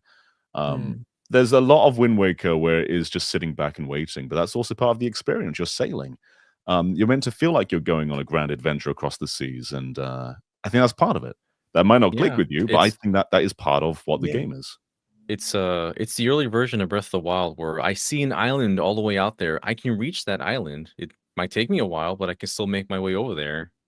It's kind of that concept that they've revived with more of our modern Zelda games now, and it kind Mhm. of it first was a thing here in the Wind Waker. I guess I can't see the HD version as the version for people that have already played the original so many times. Like, oh, I know Yeah. what to do. Here's where I go. But your first experience should be its original version, I would say, without all the little extra bits. And I think this Mhm. could be a discussion on its own about whether HD or standard is better, because I've also seen a lot of people come back to the visual design where they feel the original just had a much cleaner and better visual design than the HD version does. Especially with people seeing how it got nicely cleaned up for the NSO version that's coming to the Switch too.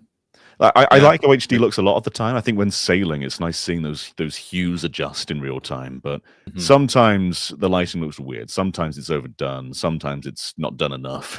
um, but the GameCube original is fantastic. It's not like it's cheapened by the HD version, and there's still so much about it which the HD version doesn't do. Yeah. As a Zelda game, I think Wind Waker it thrives when it's being different. It thrives when it's being about sailing on the sea. It thrives with those individual islands and all the characters Mhm. and the liveliness of the art.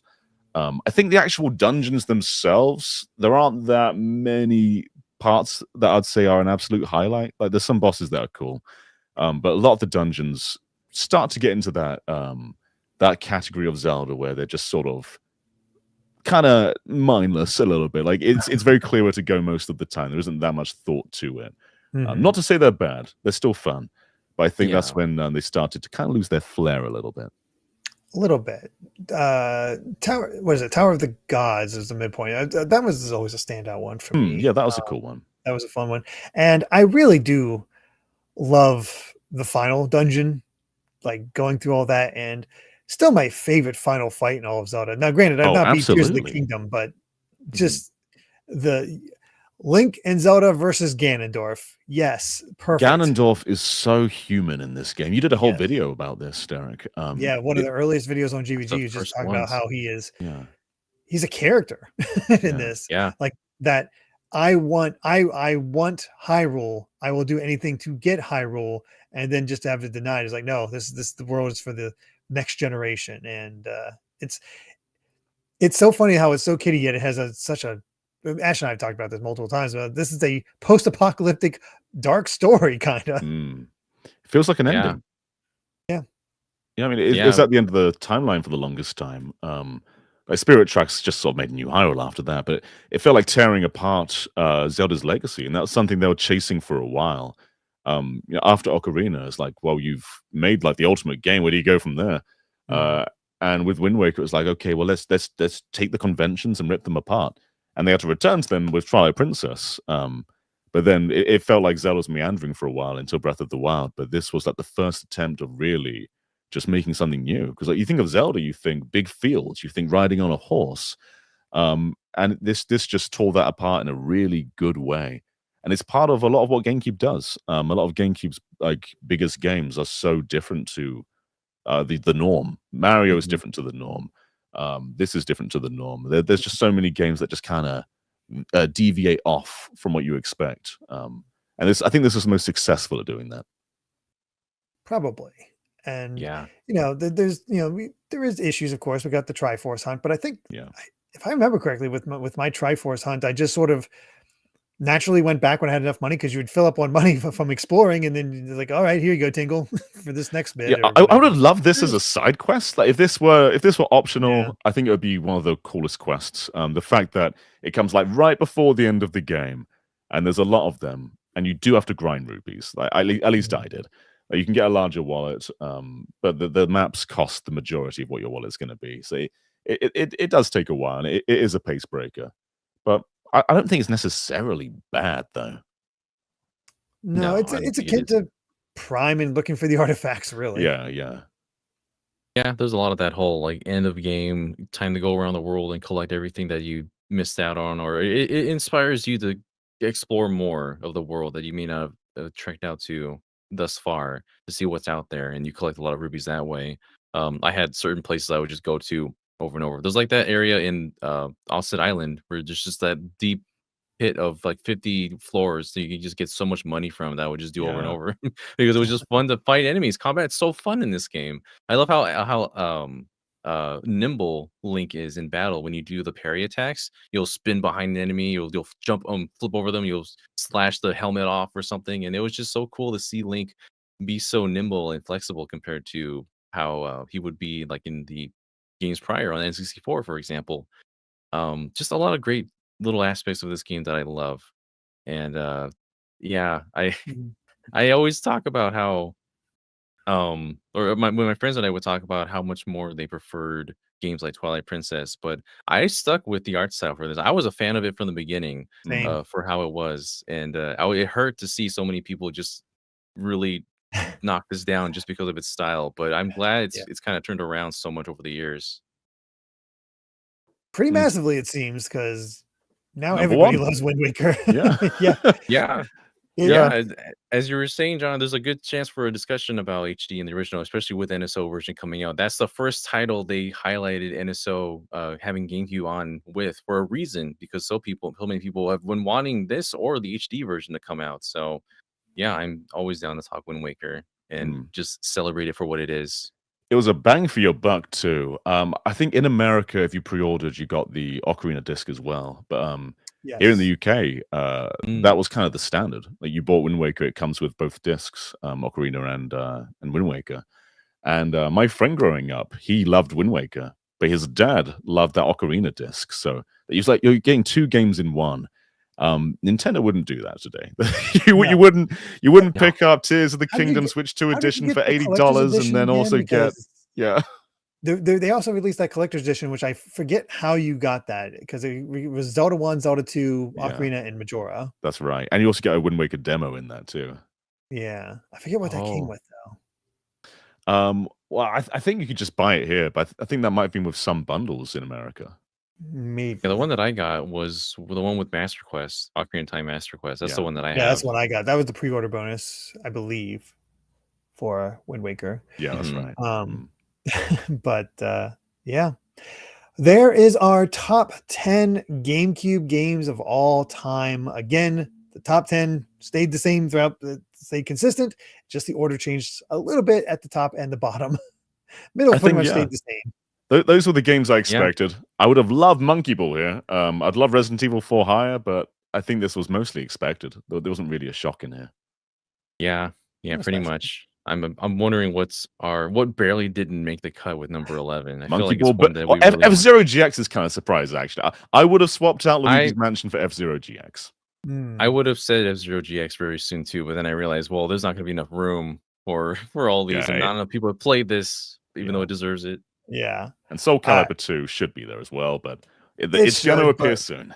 I mean, Yeah, again, that's the thing I'm still struggling with, is whether I should, especially with this gen, because it felt like the third party games were very distinct in the SNES and Genesis era, and PS1 and N64. I guess they're like, kind of similar, the multiplayer games, but or multi-platform games.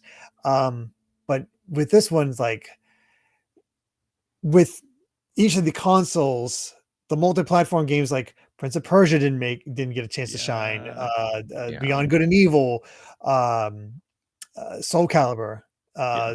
take your pick. There's a lot of pretty massive games that did not get to shine because we didn't do that, because of people focused on the exclusive, which makes sense. That's why you got a system back in the day. Um, but I I'm still struggling on that one. I'd like to hear feedback on that, because it's still feasible to toss that in, but we'll see. Yeah. Um, that being said, let's go ahead and run down the games that didn't quite make it. So again, baseline, Resident Evil 4 at number 10 got 5,692 votes. Number 11 was Sonic Adventure 2 Battle with 4,578 votes. or points, I should say, Yeah. not votes. Yeah, I'm not surprised. This is how a lot of people experience Sonic Adventure 2. Exactly. It was quite a Yeah. late Dreamcast game. And most people when they talk about Adventure 2, they put battle at the end. So I assume this is just the default one for most people. I think so. That's one that I definitely experienced the first time this way. I was shocked that there's a Sonic game on Nintendo platform. I was like, what's happening? Yeah. Very odd at the time. Number 12, only losing out again. This is a push, only losing out to Sonic Adventure 2 by 13 points. Pikmin 2. Before the push from the Pikmin Yay. fan page, it was around number 15. It got pushed to 12. It got up there, huh? Pikmin Yeah. 2. It's surprising to see it that high. I know people have its issues with it, that it's a mean game. I think It's I a enjoy very it. mean game. I enjoy it because once you learn the ins and outs of it, it's probably the more enjoyable Pikmin title for me. Mixing in the new Pikmin that are there, the caves. The caves are the make or break of this for a lot of people because some of them go on for very long. But I enjoy like the kind of gauntlet of taking as many Pikmin as you can, organizing, managing them, and just I don't know. I like this one a lot more, honestly. Prime 2 is the better 2, though.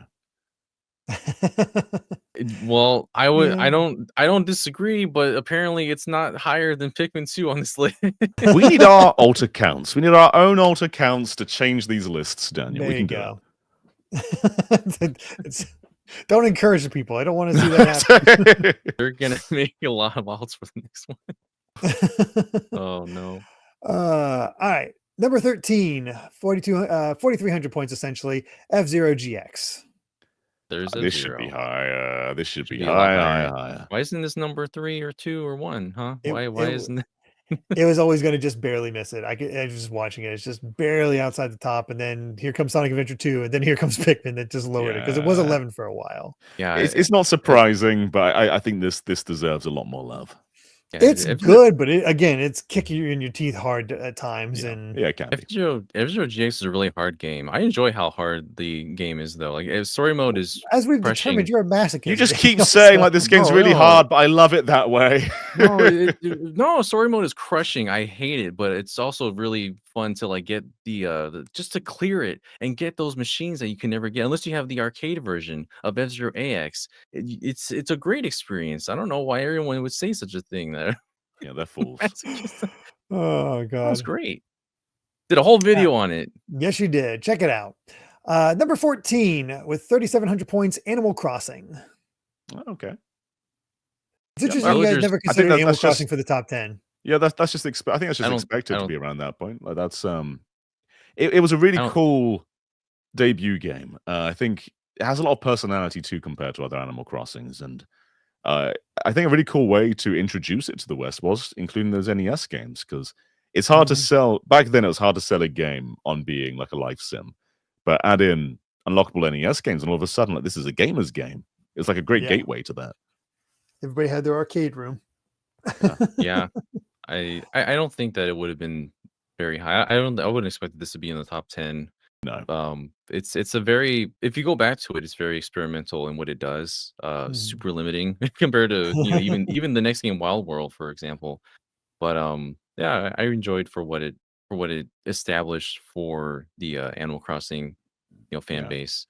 Yeah. And villagers are a lot more colorful in this one. That's what people miss, having their dialogue from back then. Wild World was where it really caught on fire, Animal Crossing. But this still has a lot of importance. At number 15, 24 points behind Animal Crossing, Fire Emblem Path of Radiance. There it is. I wish this made the top 10 because this is man, one of my favorite Fire Emblem games. This is this one and Radiant Dawn. Ike's story through Tellius is my favorite story told through the Fire Emblem series. This game takes itself quite seriously. There's a lot of darker themes within this that you wouldn't expect to see in probably in a Fire Emblem title today, even with ones like Three Houses, for example. But just a wonderful cast of characters. Yeah, I've loved this game. it's one of my favorites for It's probably many too reasons. expensive for most people to play. That might be And the that's issue. why, thank God, it's coming to the Not NSO. anymore. Yeah, yeah, I guess so. It's I coming guess to so. NSO. Yeah. Can't wait for everyone to experience what this is firsthand. It's not a hard Fire Emblem game. A lot of other No. ones are a lot more difficult. They kind of eased up leaning into the Game Boy Advance era where we started to get them over here in the West Yeah. and They overseas. need Wii NSO so your save data can carry over. Oh, that's perfect. Yeah. Let's do it. Yeah. Number 16, Metroid Prime 2 Echoes. Yeah. All right. Well, Hit the top 20. this game, I'm not gonna say it's harder than well, it is okay, so this game is harder than This is the Metroid kind of game Prime that makes you 2 feel oppressed. Makes me feel good. This is a lot like the Metroid Fusion of the 3D titles because it's a lot more linear than the other ones. There's a lot more narrative. Well, not a lot, but there's more narrative than the original one. Like Metroid Prime established the going from 2D to 3D. But like there's a lot of linearity with Metroid Prime 2, which I don't think is a bad thing. Like when you go to the Agon Waste, you're just there the whole time until you clear it. In Metroid Prime 1, you're going from like the Chozo ruins, you gotta go through Megmore to Phendrana, you gotta get another item, go back to Talon Overworld to get the space jump boots. A lot of exploration and ways to get lost. I don't think linearity is a bad thing. And having that in tandem with the Dark World, that is like the vibes of that game. The atmosphere is unparalleled, and to see that in an HD remaster, if they ever do it, I would love to see what they do with that because it has so much potential to be one of the most distinctive like biomes and areas of Dark Ether, right? That is of any Metroid Prime game.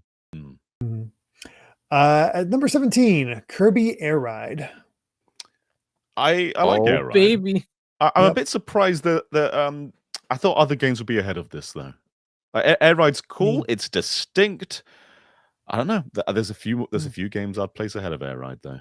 Same, but I've also never played Air Ride, to be honest. Okay, well, Air Ride is another title where Sakurai just didn't have enough time to do everything that he wanted. I'm so thankful that he has Air Riders because he's gonna finally like fulfill what he wanted to see, a fully realized Kirby Air Ride game. But this one, I enjoy this one. Air Ride itself is fun. The top ride is kind of a just expanded like little mini game. But City Trial is what most people will talk about any day of the week. That's always what people talk about. Yeah, and but yeah, great. I love that. I love it for that. Number 18, Pokemon XD Gale of Darkness. I've never played this. I've only played Colosseum. XD Gale of Darkness was always just too expensive. Oh, really? Okay. Yeah, I mean, I could have got it back when it came out when it was new, but this goes for like £300 now. Oh yeah, always looks cool. Super expensive. Yeah, but yeah, Colosseum. I assume it's similar to Colosseum. I liked Colosseum. Very slow game though. Yeah, that's the one thing I've not played either it or Colosseum, but I've heard they're kind of slow. But it's still like it was impactful because this was your first 3D Pokemon, even though the basics were different. Yeah. But yeah. At number 19, Soul Calibur 2. Yeah. I honestly expected to do this to do way better. I'm glad it made the top 20, too. but I expected it to do better. Yeah, Soul Calibur 1 and 2 are just pinnacle 3D fighters. Everyone came to 2 for Link, but I think you stayed for just realizing how good it actually is. Melee is like always far and away received as the best fighting game, but I think Soul Calibur 2 probably has a lot more meat on it. There's just, it's so fun. It's just so frantic and fast feeling. And having Link helps, but once you get into that, it's like I want to play all versions of Soul Calibur 2. I want to play as Spawn and Heihachi. I never had that desire, but my favorite character in that game was Talon. Okay, that's why I clicked with, and there's a ton of single player content in there. You're in for a very feature rich game when it comes to NSO. Yeah, there's a lot in there. Yeah, having Link was a genius move, marketing wise, and just exclusive wise to have different titles, different versions of the same game. Sold the best on the GameCube, which was the worst selling console. Yeah, people love their Link. That says something. Yeah, this in Weapon Master mode was a great thing to do because pretty much everything there is like its own event matches from Melee. They're all with their own specified stipulations, which change it up so much. Took forever to unlock everything, but it was a great thing we experienced doing so. Yeah. Number 20, Pokemon Colosseum. I think this is it's a cool game. It's a cool game. It's a fun game. Again, there's a few more games I've it's put ahead of it though. It's a neat idea to take your Pokemon Stadium and attach a full-on RPG to it. Yeah, it definitely is neat. Everything is a double battle though, and they get really flashy with the moves, and they look cool the first few times, but it takes forever just to do a battle because the moves are just so flashy and over animated that like it feels slow because of that. But you're right, it is cool to make a grander Pokemon Stadium.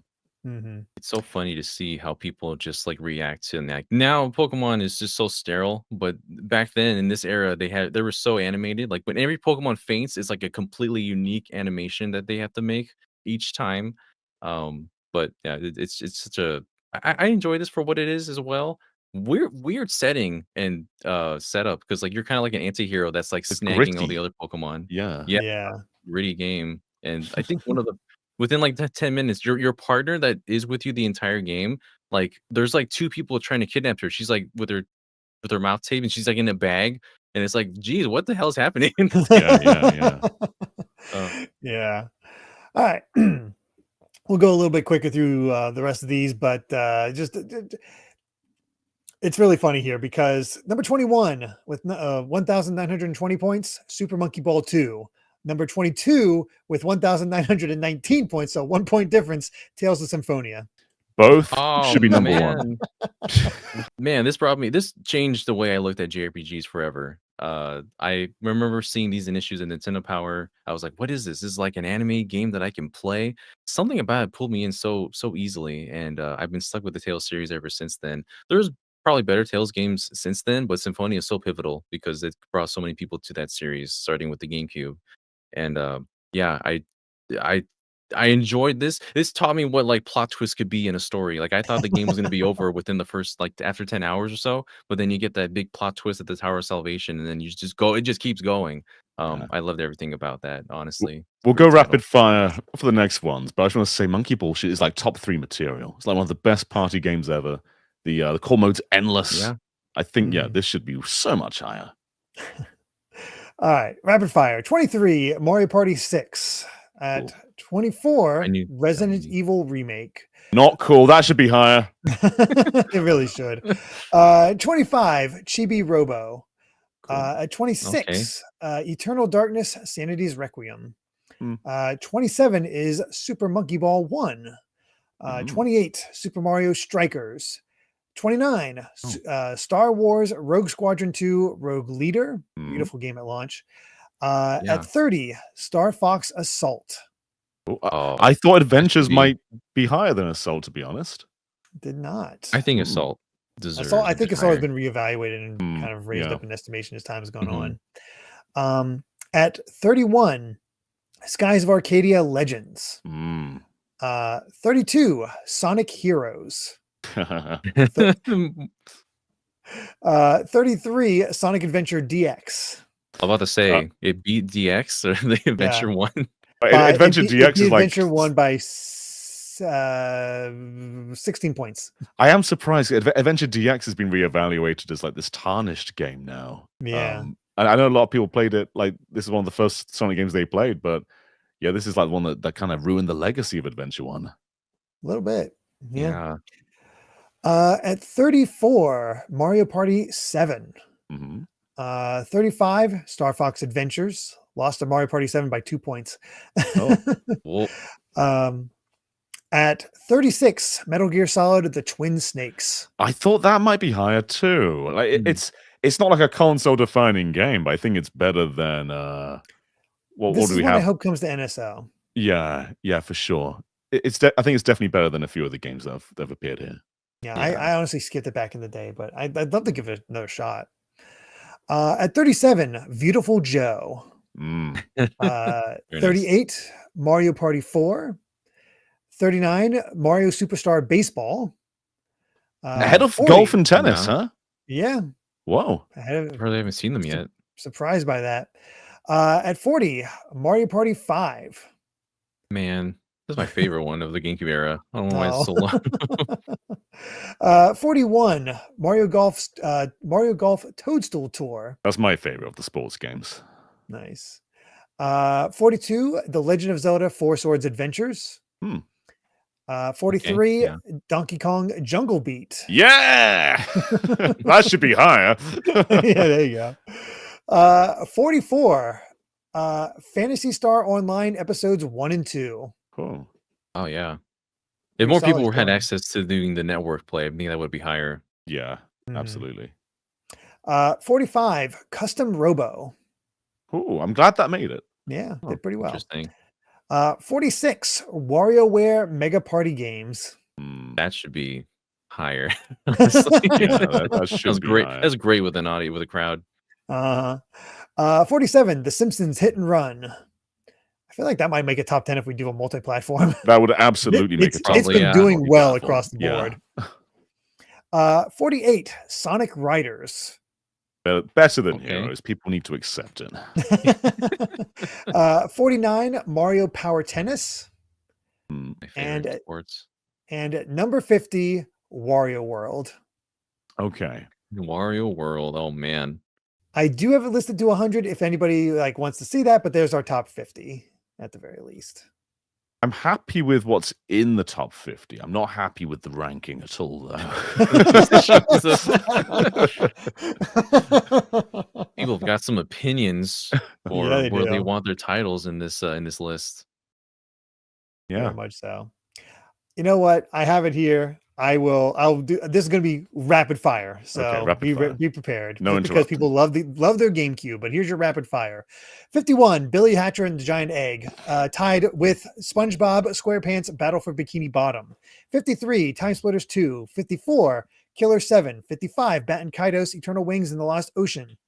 56, Final Fantasy Crystal Chronicles. 57, Pac-Man World 2. 58, Harvest Moon, A Wonderful Life. I also put together another Wonderful Life in there with it.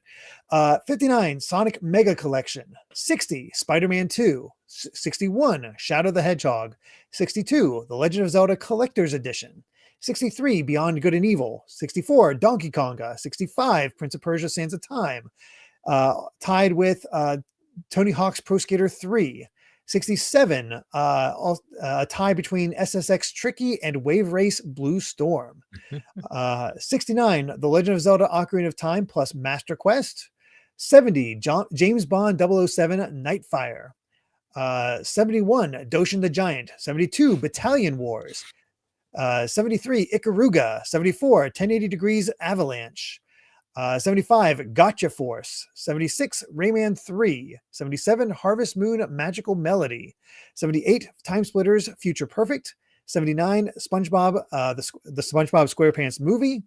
80, Godzilla Destroy All Monsters Melee. 81, Ribbit King. 82, Yeah. 82, Lego Star Wars. The first one, the prequel trilogy. 83, Pokemon Channel. Why? I don't I have some know. fond memories, but I wouldn't put it on the list. 84, SSX 3. 85, Lego Star Wars 2, the original trilogy. 86, Crazy Taxi. 87, Batten Kaitos Origins. 88, Dance Dance Revolution Mario Mix. Only one where Waluigi's the main villain. Yeah. 89, Resident Evil 0. Also tied with Mega Man X Command Mission. Number 91, Cubivore, Survival of the Fittest. 92, Lord of the Rings, Return of the King. 93, Star Wars Rogue Squadron 3, Rebel Strike. 94, Tony Hawk's Underground. 95, Puyo Pop Fever. Tied at 96, Ultimate Spider-Man and Nintendo Puzzle Collection. 98, Pac-Man Versus. What? Yep. 99, Tony Hawk's American Wasteland, and a three-way tie for 100 between Sonic Gems Collection, Burnout 2, and Gauntlet Dark Legacy. People don't realize that Pac-Man Versus is the GOAT. How is it that far down? I'm glad it's there at all, but that's like the best. It's like the best Pac-Man. It's so good. Just how it ended up, I guess. They're wrong. They're so wrong. This was IGN's fault. It's all IGN's fault that they made that meme where people are disappointed and then cheering. They were disappointed Oh, for yeah. Pac-Man in that meme. Everybody forgets it was disappointed in Pac-Man versus, and it's Yeah, actually the an cheer was for amazing Twilight game. Princess, and the disappointment was for Pac-Man. Come on, IGN, you could have changed Yep. this.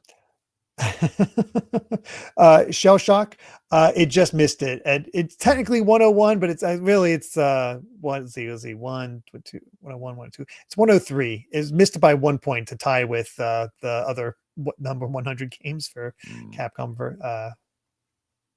versus SNK.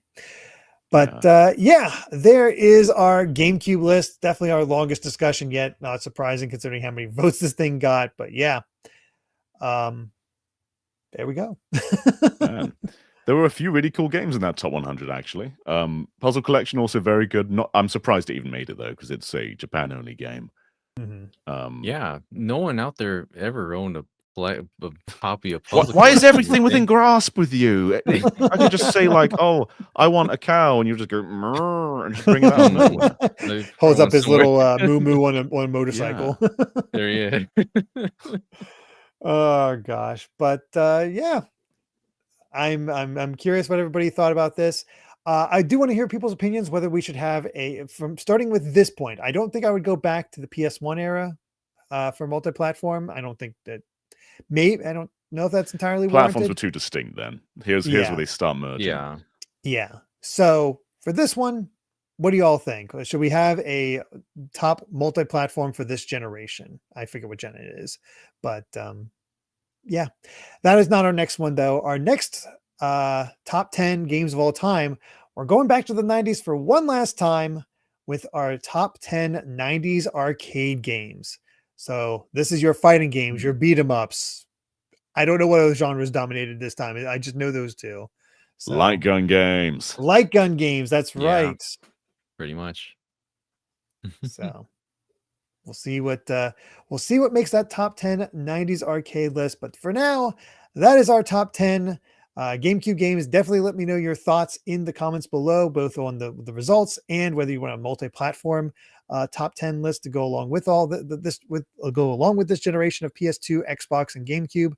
Otherwise, thank you all so much for watching. If you enjoyed this video, please consider subscribing to Good Vibes Gaming, hitting the like button, and ringing that bell. We also have a Patreon at patreon.com/gvgaming with plenty of extra perks. Until next time, bye. Bye, everyone. Till we meet again.